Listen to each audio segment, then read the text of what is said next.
luego tenemos ya la pregunta que es tipo búsqueda.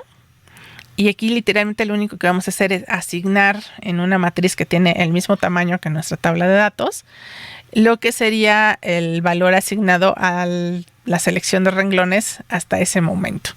Entonces, para cada una de las columnas, lo que vamos a hacer es copiar lo que haya en la selección de renglones.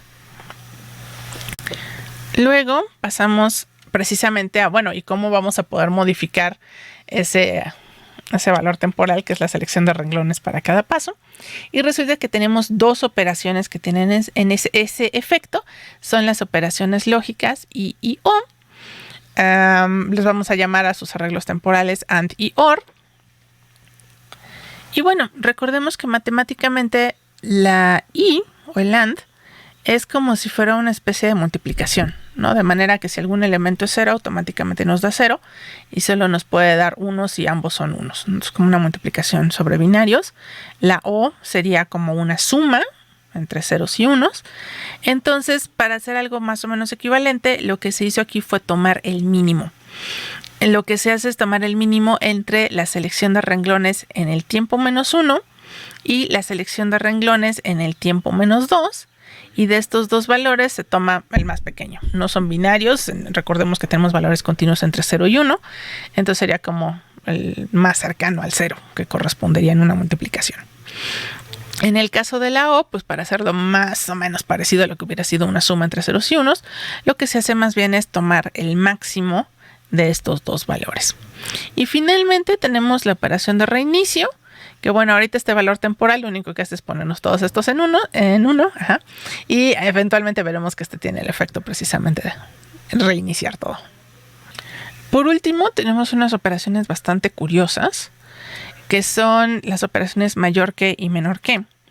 Y digo que son curiosas porque pues sí se le van a aplicar a cada uno de los elementos de la tabla, pero la comparación se realiza con respecto a un valor pivote.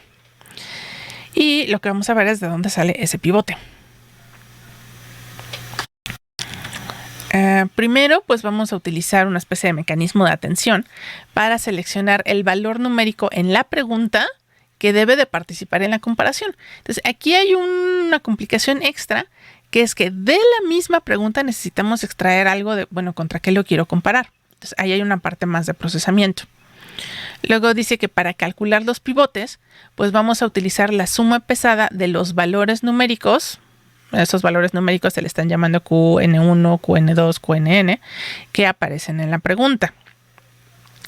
Y se le van a asignar pesos según una operación softmax, donde se está aplicando Z a UP. Ahora, tanto la Z como la U ya la habíamos visto antes.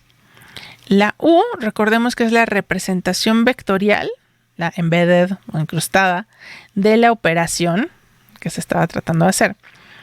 Y Z, pues era esta matriz de N por D. Dice que es la matriz con los vectores ocultos de la red neuronal recurrente pregunta. Entonces, aquí tenemos esta parte histórica. Dice, en las posiciones a la izquierda de donde aparecen los números. Aquí nos vamos a referir con las posiciones de la izquierda. Recuerden que cada entrada en la red neuronal recurrente, si la desenrollamos, tenemos una palabra que va entrando. Y por cada palabra que va entrando, se va generando ese estado oculto. Voy a utilizar otra vez la diapositiva viejita. Aquí está. Entonces, si pensamos que cada una de estas X es una palabra, por ejemplo, cuando yo diga less than 24, van a detectar, ok, aquí entró el 24, pero la palabra que está a la izquierda es el than.